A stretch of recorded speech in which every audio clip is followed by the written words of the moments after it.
जय हिंद, वंदे मातरम। दोस्तों, स्वागत है आज के नए क्लास में। आज आप लोग के लिए लाया हूं जीके जीएस का 80 मोस्ट इंपोर्टेंट क्वेश्चन, जो रेलवे ग्रुप डी एग्जाम के लिए बहुत ही इंपॉर्टेंट होने वाला है। क्योंकि दोस्तों, आज का जो क्वेश्चन है वो हाल फिलहाल एग्जाम में बार बार पूछे जा रहे हैं और प्रीवियस ईयर ग्रुप डी में भी बार बार पूछे जा चुके हैं। तो दोस्तों, इस वीडियो को शुरू से अंत तक जरूर देखिएगा और वीडियो अच्छा लगे तो वीडियो को लाइक करके चैनल को सब्सक्राइब कर दीजिएगा। और दोस्तों, जितने क्वेश्चन का आंसर आपको पहले से पता होगा उसका आंसर आपको कमेंट में बताते चलना है। तो चलिए शुरू करते हैं आज के अपने क्लास को। तो आज का पहला प्रश्न हो जाएगा, भारत में संविधान सभा की पहली बैठक कब हुई थी? तो आपका राइट आंसर हो जाएगा ऑप्शन नंबर सी, यानी कि दोस्तों 9 दिसंबर 1946 को हुई थी। दोस्तों 9 दिसंबर 1946 आपका बिल्कुल राइट आंसर हो जाएगा। अगला प्रश्न है, पंचायती राज प्रणाली की शुरुआत सबसे पहले किस राज्य में हुई थी? तो आपका राइट आंसर हो जाएगा ऑप्शन नंबर सी, यानी कि राजस्थान में हुई थी। दोस्तों राजस्थान आपका बिल्कुल राइट आंसर हो जाएगा। अगला प्रश्न है, किस भारतीय वैज्ञानिक ने रमन प्रभाव की खोज की थी? तो आपका राइट आंसर हो जाएगा दोस्तों ऑप्शन नंबर बी, यानी कि सीवी रमन ने की थी। दोस्तों सीवी रमन आपके बिल्कुल राइट आंसर हो जाएंगे। अगला प्रश्न है, अंडमान और निकोबार द्वीप समूह को कौन सा समुद्र या खाड़ी घेरता है? तो आपका राइट आंसर हो जाएगा दोस्तों ऑप्शन नंबर बी, यानी कि बंगाल की खाड़ी घेरता है। दोस्तों बंगाल की खाड़ी आपका बिल्कुल राइट आंसर हो जाएगा। अगला प्रश्न है, भारत छोड़ो आंदोलन कब शुरू हुआ था? तो आपका राइट आंसर हो जाएगा ऑप्शन नंबर सी, यानी कि 1942 में शुरू हुआ था। दोस्तों 1942 आपका बिल्कुल राइट आंसर हो जाएगा।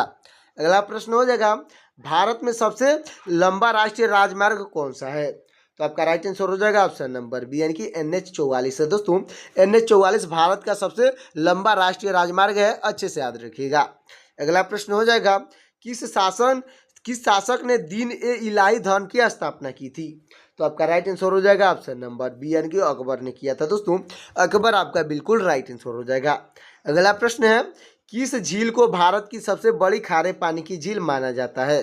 तो आपका राइट आंसर हो जाएगा दोस्तों ऑप्शन नंबर बी, यानी कि चिल्का झील को माना जाता है। दोस्तों चिल्का झील को भारत का सबसे बड़ी खारे पानी का झील माना जाता है, अच्छे से याद रखिएगा। अगला प्रश्न है, भारत में परमाणु ऊर्जा आयोग की स्थापना कब हुई थी? तो आपका राइट आंसर हो जाएगा ऑप्शन नंबर ए, यानी कि दोस्तों 1948 में हुई थी। दोस्तों 1948 से आपका बिल्कुल राइट आंसर हो जाएगा। अगला प्रश्न है, भारतीय राष्ट्रीय कांग्रेस का गठन किस वर्ष में हुआ था? तो आपका राइट आंसर हो जाएगा ऑप्शन नंबर ए, यानी कि 1885 में हुआ था। दोस्तों 1885 आपका बिल्कुल राइट आंसर हो जाएगा। अगला प्रश्न हो जाएगा हमारा, श्वेत क्रांति किसे संबंधित है? दोस्तों श्वेत क्रांति किससे संबंधित है? तो आपका राइट आंसर हो जाएगा ऑप्शन नंबर ए, यानी कि दूध उत्पादन से संबंधित है। दोस्तों दूध उत्पादन आपका बिल्कुल राइट आंसर हो जाएगा। अगला प्रश्न है, किस मंदिर को ब्लैक पैगोडा कहा जाता है? तो आपका राइट आंसर हो जाएगा ऑप्शन नंबर ए, यानी कि दोस्तों कोणार्क सूर्य मंदिर को कहा जाता है। दोस्तों कोणार्क सूर्य मंदिर को ब्लैक पैगोडा कहा जाता है, अच्छे से याद रखिएगा। अगला प्रश्न हो जाएगा, भारत में पहली बार जनगणना कब हुई थी? तो आपका राइट आंसर हो जाएगा ऑप्शन नंबर सी, यानी कि 1881 में हुई थी। दोस्तों 1881 आपका बिल्कुल राइट आंसर हो जाएगा। अगला प्रश्न है, किस भारतीय को नोबेल पुरस्कार सबसे पहले मिला था? तो आपका राइट आंसर हो जाएगा ऑप्शन नंबर बी, यानी कि रविंद्रनाथ टैगोर को मिला था। दोस्तों रविंद्रनाथ टैगोर आपके बिल्कुल राइट आंसर हो जाएंगे। अगला प्रश्न है, कौन सा ग्रह प्रातः का तारा और संध्या का तारा कहलाता है? यानी कि दोस्तों किस ग्रह को भोर का तारा और शाम का तारा कहलाता है? तो आपका राइट आंसर हो जाएगा ऑप्शन नंबर बी, यानी कि शुक्र ग्रह को कहा जाता है। दोस्तों शुक्र ग्रह आपका बिल्कुल राइट आंसर हो जाएगा। तो दोस्तों हमारा अगला प्रश्न हो जाएगा, किसे भारतीय वानिकी का जनक कहा जाता है? दोस्तों पूछा है किसे भारतीय वानिकी का जनक कहा जाता है, तो आपका राइट आंसर हो जाएगा ऑप्शन नंबर बी, यानी कि दोस्तों सर डाइट्रिच वानड्रिस को कहा जाता है। दोस्तों सर डाइट्रिच वानड्रिस आपके बिल्कुल राइट आंसर हो जाएंगे। अगला प्रश्न है, संविधान में मूल कर्तव्यों को किस संशोधन द्वारा जोड़ा गया था? तो आपका राइट आंसर हो जाएगा ऑप्शन नंबर ए, यानी कि दोस्तों 42वां संविधान संशोधन द्वारा जोड़ा गया था। तो 42वां संविधान संशोधन आपका बिल्कुल राइट आंसर हो जाएगा। अगला प्रश्न है हमारा, हरित क्रांति के जनक कौन है? तो दोस्तों आपके राइट आंसर हो जाएंगे ऑप्शन नंबर बी, यानी कि दोस्तों MS स्वामीनाथन है। दोस्तों MS स्वामीनाथन आपके बिल्कुल राइट आंसर हो जाएंगे, जो कि भारत के रहने वाले हैं, अच्छे से याद रखिएगा। अगला प्रश्न है, किस भारतीय महिला ने सबसे पहले ओलंपिक में पदक जीता? तो दोस्तों आपके राइट आंसर हो जाएंगे ऑप्शन नंबर सी, यानी कि दोस्तों कलम मल्लेश्वरी ने जीता था। दोस्तों कलम मल्लेश्वरी आपके बिल्कुल राइट आंसर हो जाएंगी। अगला प्रश्न है, भारतीय संविधान में धर्मनिरपेक्ष शब्द कब जोड़ा गया था? तो आपका राइट आंसर हो जाएगा दोस्तों ऑप्शन नंबर सी, यानी कि 1976 में जोड़ा गया था दोस्तों। 1976 आपका बिल्कुल राइट आंसर हो जाएगा। अगला प्रश्न है, किसे भारत का शिकागो सम्मेलन कहा जाता है? तो आपका राइट आंसर हो जाएगा ऑप्शन नंबर ए, यानी कि दोस्तों 1893 में विवेकानंद का भाषण को कहा जाता है दोस्तों। 1893 में विवेकानंद का भाषण को भारत का शिकागो सम्मेलन कहा जाता है। अच्छे से याद रखिएगा। अगला प्रश्न है, विश्व की सबसे पुरानी लोकतांत्रिक संसद कौन सी है? तो आपका राइट आंसर हो जाएगा ऑप्शन नंबर बी, यानी कि आइसरलैंड है दोस्तों। आइसरलैंड आपका बिल्कुल राइट आंसर हो जाएगा। अगला प्रश्न है, काजीरंगा राष्ट्रीय उद्यान किसके लिए प्रसिद्ध है? तो आपका राइट आंसर हो जाएगा ऑप्शन नंबर बी, यानी कि दोस्तों एक सींग वाला गेंडा के लिए प्रसिद्ध है दोस्तों। एक सींग वाला गेंडा आपके बिल्कुल राइट आंसर हो जाएगा। अगला प्रश्न है, किस राज्य को भारत का मसालों का बगीचा कहा जाता है? यानी कि दोस्तों किस राज्य को स्पाइस गार्डन यानी कि मसालों का बगीचा कहा जाता है? तो आपका राइट आंसर हो जाएगा ऑप्शन नंबर ए, यानी कि केरल को कहा जाता है दोस्तों। केरल आपका बिल्कुल राइट आंसर हो जाएगा। अगला प्रश्न है, भारत में प्रथम महिला राज्यपाल कौन थी? तो आपका राइट आंसर हो जाएगा दोस्तों ऑप्शन नंबर बी, यानी दोस्तों सरोजनी नायडू थी दोस्तों। सरोजनी नायडू आपके बिल्कुल राइट आंसर हो जाएंगी। अगला प्रश्न है, ग्रीनविच रेखा किस देश से गुजरती है? तो आपका राइट आंसर हो जाएगा ऑप्शन नंबर बी, यानी कि इंग्लैंड से गुजरती है दोस्तों। ग्रीनविच जो रेखा है वो इंग्लैंड से गुजरती है। अच्छे से याद रखिएगा। अगला प्रश्न हो जाएगा, माउंट एवरेस्ट को नेपाल में क्या कहा जाता है? तो आपका राइट आंसर हो जाएगा दोस्तों ऑप्शन नंबर सी, यानी कि सागर माथा कहा जाता है दोस्तों। सागर माथा आपका बिल्कुल राइट आंसर हो जाएगा, जो कि माउंट एवरेस्ट को नेपाल में कहा जाता है। अच्छे से याद रखिएगा। अगला प्रश्न है, किस युग में मानव ने सबसे पहले आग का उपयोग करना सीखा? तो आपका राइट आंसर हो जाएगा दोस्तों ऑप्शन नंबर बी, यानी कि दोस्तों पूरा पसार काल में सीखा था दोस्तों। पूरा पसार काल आपका बिल्कुल राइट आंसर हो जाएगा। तो दोस्तों हमारा अगला प्रश्न हो जाएगा, भारत में सर्वप्रथम पंचवर्षीय योजना कब शुरू हुई थी? तो आपका राइट आंसर हो जाएगा ऑप्शन नंबर सी, यानी कि 1951 में शुरू हुई थी दोस्तों। 1951 आपका बिल्कुल राइट आंसर हो जाएगा। अगला प्रश्न है, अजंता की गुफाएं किस राज्य में स्थित है? तो आपका राइट आंसर हो जाएगा ऑप्शन नंबर बी, यानी कि महाराष्ट्र में स्थित है दोस्तों। महाराष्ट्र आपका बिल्कुल राइट आंसर हो जाएगा। अगला प्रश्न है, किस संविधान संशोधन द्वारा पंचायतों की संवैधानिक दर्जा दिया गया है? दोस्तों किस संविधान संशोधन द्वारा पंचायतों को संवैधानिक दर्जा दिया गया है? तो आपका राइट आंसर हो जाएगा दोस्तों ऑप्शन नंबर सी, यानी कि 73वें संविधान संशोधन द्वारा दिया गया है दोस्तों। 73वां संविधान संशोधन आपका राइट आंसर हो जाएगा। अगला प्रश्न है, खालसा पंथ की स्थापना किसने की थी? तो आपका राइट आंसर हो जाएगा दोस्तों ऑप्शन नंबर सी, यानी कि गुरु गोविंद सिंह ने की थी दोस्तों। गुरु गोविंद सिंह आपके बिल्कुल राइट आंसर हो जाएंगे। अगला प्रश्न है, महात्मा गांधी द्वारा हिंद स्वराज कब लिखा गया? तो आपका राइट आंसर हो जाएगा ऑप्शन नंबर बी, यानी कि 1909 में लिखा गया है दोस्तों। 1909 आपका बिल्कुल राइट आंसर हो जाएगा।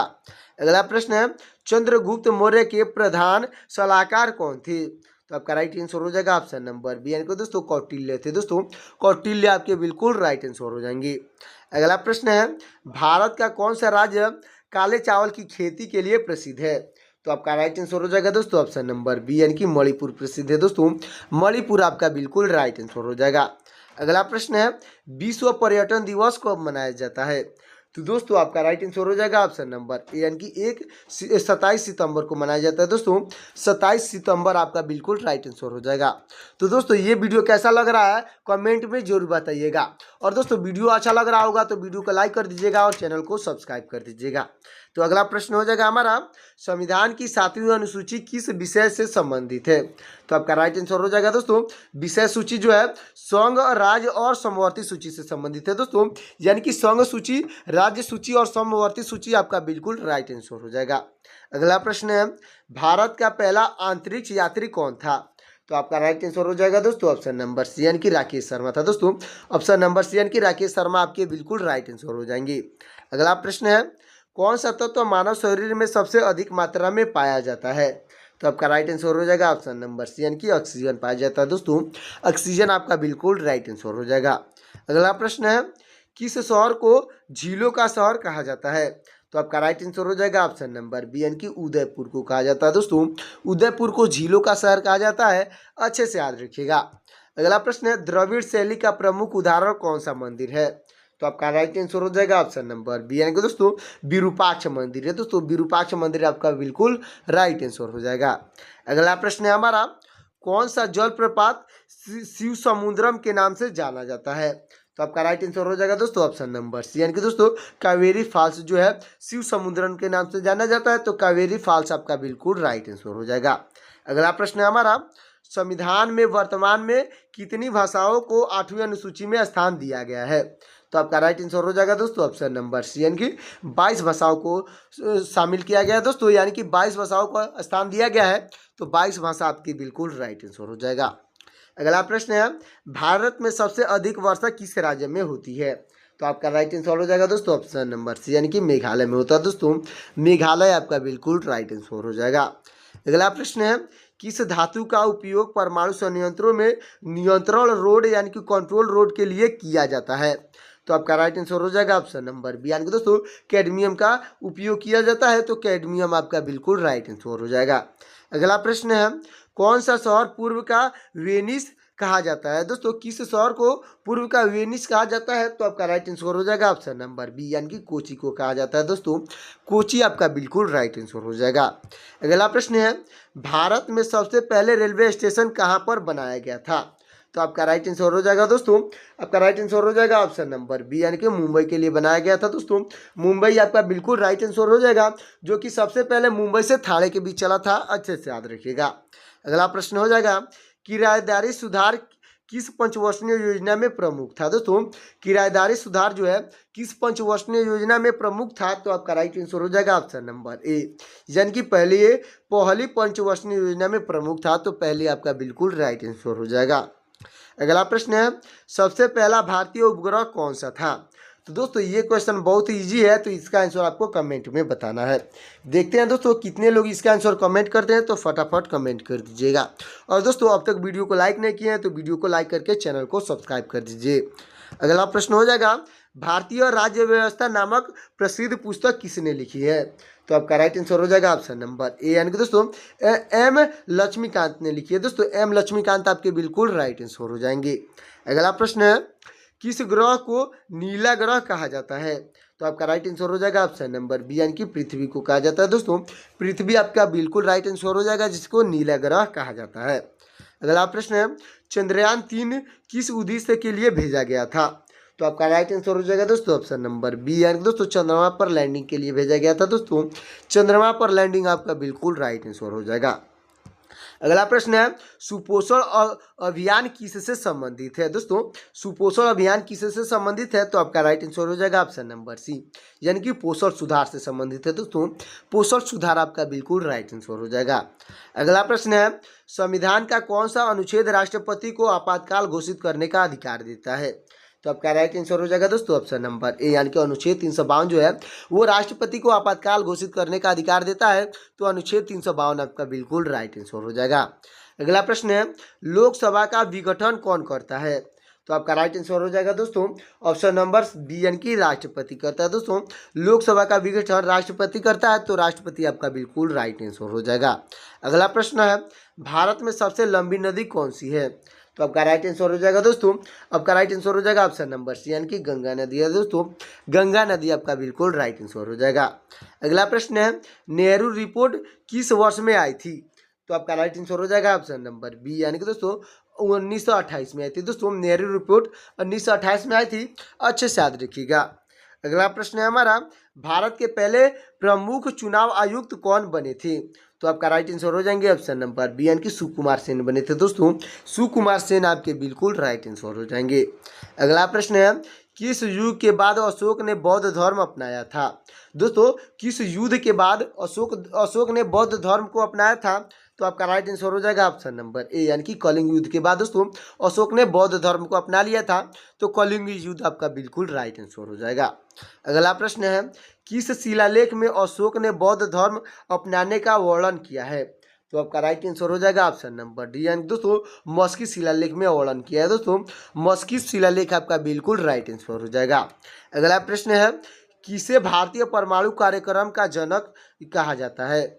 तो दोस्तों आपका राइट आंसर हो जाएगा ऑप्शन नंबर सी, यानी दोस्तों होमी जहांगीर भाभा को कहा जाता है दोस्तों, होमी जहांगीर भाभा आपके बिल्कुल राइट आंसर हो जाएंगे, जिनको भारतीय परमाणु कार्यक्रम का जनक कहा जाता है। तो दोस्तों हमारा अगला प्रश्न हो जाएगा, भारत में भूगर्भीय सर्वेक्षण विभाग यानी कि दोस्तों जियोलॉजिकल सर्वे ऑफ इंडिया की स्थापना कब हुई थी। यानी कि दोस्तों भारत में भूगर्भीय सर्वेक्षण विभाग की स्थापना कब हुई थी। तो आपका राइट आंसर हो जाएगा ऑप्शन नंबर ए यानी कि 1851 में हुई थी। दोस्तों 1851 आपका बिल्कुल राइट आंसर हो जाएगा। अगला प्रश्न है, प्रथम एशियाई खेल कहाँ आयोजित किए गए थे। तो दोस्तों आपका राइट आंसर हो जाएगा ऑप्शन नंबर बी यानी कि दिल्ली में आयोजित किए गए थे। दोस्तों दिल्ली आपका बिल्कुल राइट आंसर हो जाएगा। अगला प्रश्न है, भारत के किस राज्य में सूर्य मंदिर कोणार्क स्थित है। तो आपका राइट आंसर हो जाएगा दोस्तों ऑप्शन नंबर ए यानी कि उड़ीसा में स्थित है। दोस्तों जो सूर्य मंदिर कोणार्क है वो उड़ीसा में स्थित है, तो उड़ीसा आपका बिल्कुल राइट आंसर हो जाएगा। तो अगला प्रश्न है हमारा, अंतरिक्ष में जाने वाली पहली भारतीय महिला कौन थी। दोस्तों अंतरिक्ष में जाने वाली पहली भारतीय महिला पूछा है कि कौन थी, तो आपका राइट आंसर हो जाएगा ऑप्शन नंबर ए यानी कि कल्पना चावला थी। दोस्तों कल्पना चावला आपके बिल्कुल राइट आंसर हो जाएंगी। अगला प्रश्न है हमारा, आरबीआई की स्थापना कब हुई थी। तो आपका राइट आंसर हो जाएगा दोस्तों ऑप्शन नंबर बी यानी कि 1935 में हुई थी। दोस्तों आरबीआई की स्थापना 1935 में हुई थी, तो 1935 आपका बिल्कुल राइट आंसर हो जाएगा। अच्छे से याद रखिएगा। दोस्तों हमारा अगला प्रश्न हो जाएगा, किस राज्य को भारत की चाय की भूमि कहा जाता है। तो आपका राइट आंसर हो जाएगा दोस्तों ऑप्शन नंबर बी यानी कि असम को कहा जाता है। दोस्तों असम को भारत के चाय की भूमि कहा जाता है, अच्छे से याद रखिएगा। अगला प्रश्न हो जाएगा, ब्रह्म समाज की स्थापना किसने की थी। तो आपका राइट आंसर हो जाएगा दोस्तों ऑप्शन नंबर सी यानी कि राजा राम मोहन राय ने की थी। दोस्तों राजा राम मोहन राय आपके बिल्कुल राइट आंसर हो जाएंगे, जिन्होंने ब्रह्म समाज की स्थापना की थी, अच्छे से याद रखिएगा। तो दोस्तों हमारा लास्ट प्रश्न है, किस भारतीय नेता को भारत का लौह पुरुष कहा जाता है। यानी कि दोस्तों आयरन मैन किसे कहा जाता है। तो आपका राइट आंसर हो जाएगा दोस्तों ऑप्शन नंबर सी यानी कि सरदार पटेल को कहा जाता है। दोस्तों यानी कि सरदार वल्लभ भाई पटेल को लौह पुरुष यानी कि आयरन मैन के नाम से जाना जाता है। तो दोस्तों ये वीडियो कैसा लगा एक इमोजी में कमेंट करिएगा, और दोस्तों वीडियो अच्छा लगा हो तो वीडियो को लाइक कर दीजिएगा और चैनल को सब्सक्राइब कर दीजिएगा, और दोस्तों अपने दोस्तों के पास शेयर भी कर दीजिएगा ताकि आपके दोस्त की भी तैयारी अच्छे से हो सके।